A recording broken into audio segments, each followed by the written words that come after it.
Welcome to Samba Samba. Enjoy the video. You begin by opening Anydesk and confirming it's up to date. Older builds lack current audio features. Once done, open Settings and go to the Audio section. Enable audio transmission and pick the output and input devices you want to use. This tells Anydesk which sound devices to route. Start the remote session and either request or accept audio permissions on both ends. Do this first so audio routing is active when you start screen or control sharing. Once connected, use the session toolbar to manage audio.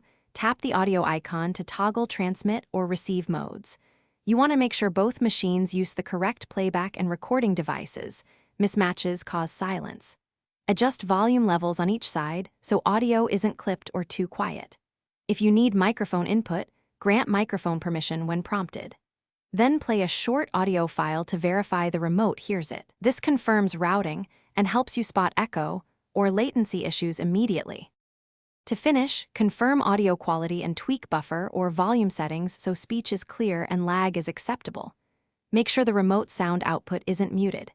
If you encounter no audio, first check the operating system sound mixer and drivers, then verify Anydesk has microphone and sound permissions and is allowed through the firewall. If problems persist, restart Anydesk and, if needed, reboot the machines. Finally, test audio with another app to determine whether the issue is network, driver, or Anydesk specific. Thanks for watching. Consider subscribing if we helped you.